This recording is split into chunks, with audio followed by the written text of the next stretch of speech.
Hey everybody, welcome back to my channel. Welcome to KT's Journey, and this is Keisha. Hey y'all, hey. What's up my fabulous people? I am back, okay? Let's start off with the obvious. I am expecting baby number 3. My pregnancy announcement here on YouTube is very, very late. And so, yeah, I am currently in my 3rd trimester and 32 weeks. 32 weeks and 7 days. I'll be 33 weeks tomorrow. So, first thing first, if you have not already, please like, comment, and subscribe. Make sure that you hit that notification bell so that you know when we upload new videos on this channel. I plan to y'all do so many more videos. I have a lot of videos ready and in my mind that we're gonna do. So be on the lookout for those. I'm gonna get more consistent. I did film some videos, y'all, and I filmed my pregnancy announcement video way back in my 2nd trimester. I think I might have been like 14 weeks pregnant or something like that, but I lost the footage, and I don't know how, but I did. I lost the footage, and then I was having some technology issues as well. So now that I got all that sorted out, I'm back. Also, life has been lifing. Baby boy was giving us a scare with him being sick, and it took us a while to figure out what was going on with him. I will do a separate video talking about that, but long story short, he was diagnosed with asthma. So yeah, I will definitely do a video about his asthma and how we found out, and his treatment or whatever. Baby girl's not here right now because she's gone with her dad to gymnastics. So yeah, you know, I'm here with baby boy. He is taking a late nap. I don't know if he didn't take a nap at the sitters today or what, but he was pretty tired. He just climbed on me and fell asleep, so he's taking a nap. But back to pregnancy. So I'm just gonna cover my entire pregnancy real quick with y'all, how I find out, and like how my pregnancy has been going, because I'm close to the end. With this pregnancy, it has definitely had its ups and downs, okay? And we are having a girl. So I haven't told y'all that. I didn't tell y'all that in the beginning, but it is a girl. So we'll have 2 girls and 1 boy. This is our final child, our last child. We're gonna stop at 3. She came as a shocker. This pregnancy was definitely a shocker. We were not planning on getting pregnant. We had pretty much said that we were done, and then we found out we were pregnant. And so now we are going to take some measures so that we don't get pregnant again, because we know that this is the final baby and this is complete for our household.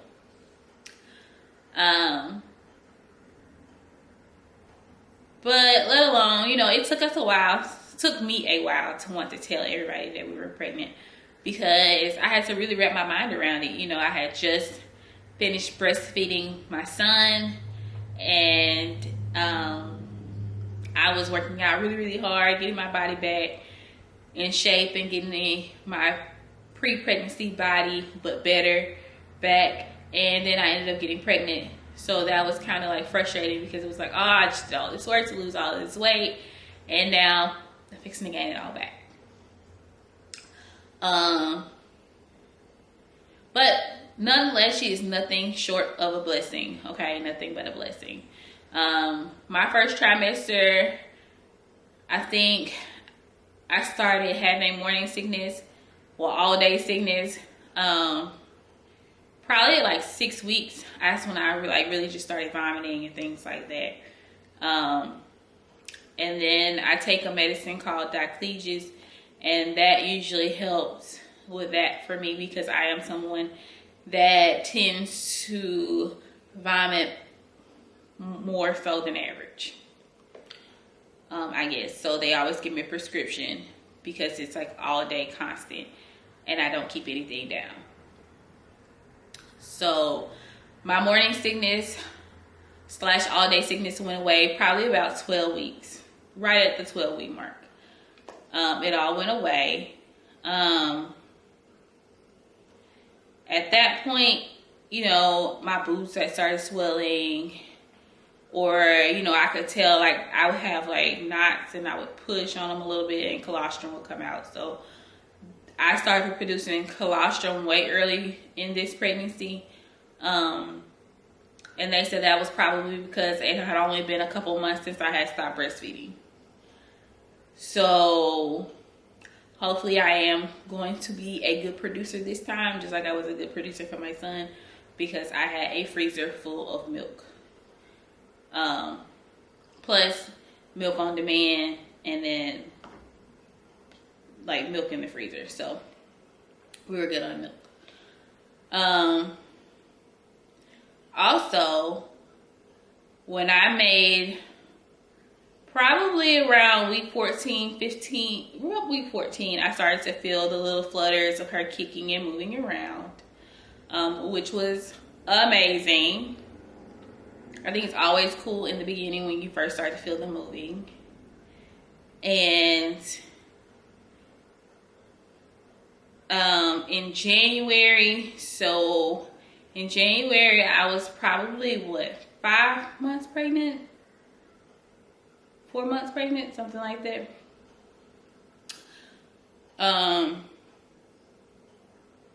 We found out what we were having on New Year's Eve. So we did a gender reveal, and we popped fireworks to find out we were having a girl on New Year's Eve, and that was exciting because I kind of wanted a girl. Having a boy is amazing, don't get me wrong, but he is a handful on his own.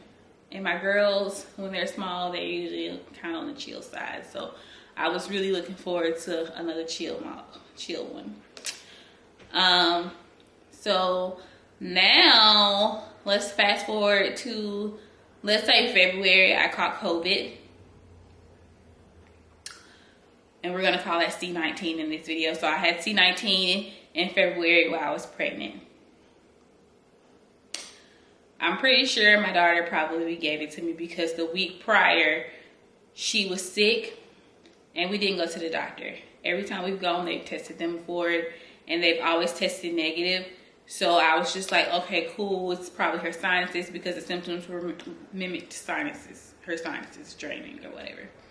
But no, she probably had it because by Sunday, she was starting to feel a lot better. By Friday, Saturday, Sunday, that was, she was feeling better. But Wednesday was her worst day. So by Sunday, I braided her hair on Saturday. And then on Sunday, I felt so drained, so tired. Like I didn't want to get up. I couldn't move. Like I was just like exhausted. Monday, I felt better, but like I just had some sinus strange. I went to my prenatal appointment and saw my OB. Everything seemed good. Monday night, I began to have a sore throat. And I was like, wonder if I'm getting strep, right? So I called the doctor's office, my primary care physician's office, and they were able to fit me in that morning at 8 o'clock. Well, 8:30, something like that.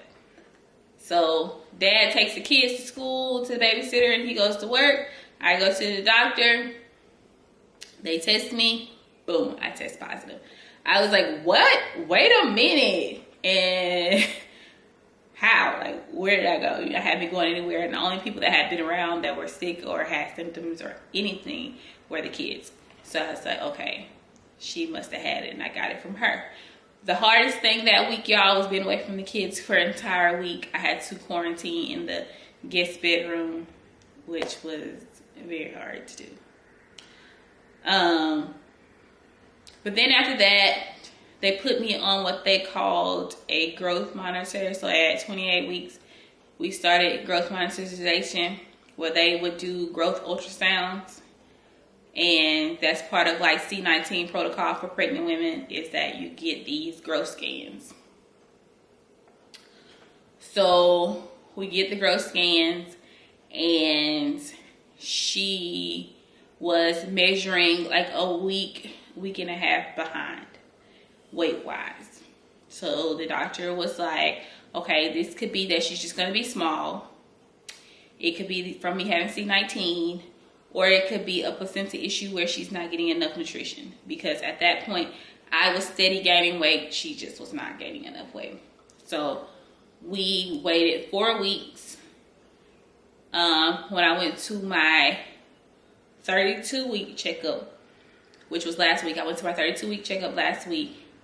Baby girl was 2 pounds at the visit before that, and then at this one, she was, so at 28 weeks, she was 2 pounds, and then at 32 weeks, she was 4.5 pounds. So they said, okay, cool, she's picking up weight, she's gaining enough weight. So we know that basically they know she's gonna weigh enough at delivery. The plan was that if she was still measuring on the smaller side of things, then we would induce at 37 weeks and let her continue to grow on the outside. Just because there was a potential that it could be that my placenta was not giving her enough nutrition. She wasn't getting everything she needed from my placenta. But obviously she decided to, whatever was going on, it's been fixed. Okay, she's eating, she's getting all the things that she needs now. Which she told me that was very much so possible, which is why they wait 4 weeks before we make a decision, because I could come back in 4 weeks and she could have gained all the weight that she needed to gain to go, for me to be able to go into labor naturally. And that's basically what happened. She gained all the weight that she needed. So baby girl's due date is June 15th. So everybody keeps saying that we're probably going to go before then, but we'll see, because the other two, I had both of them at 39 weeks. I had my daughter at 39 weeks and 6 days. 39 weeks and 6 days. Wait, am I right? No, she was 39 weeks and 4 days. My son was 39 weeks, 7 days. So we're going to see if she's going to make it to the 39-week mark like her siblings, or if she's going to come on out of there earlier. The biggest thing I'm going to tell y'all, my 3rd trimester has been, like, in the beginning, I felt so much pain and pressure. Y'all, the pain, the pressure, you know, if you've been pregnant, you know, okay. Like no other. Like, it's been more intense and worse this pregnancy than it's been in the past. So that was a big thing, and I kind of talked to my doctor about that this time, and she basically was like, if the pain and pressure continues, or I start feeling contractions, so they're more concerned about the contractions. So they said that I started to get contractions and it lasted 10 minutes. Then to come in and they'll stop my contractions, because she was saying that it could be my body trying to get ready for labor a little bit too early. So, but that pain has somewhat calmed down. It's not as bad as it was.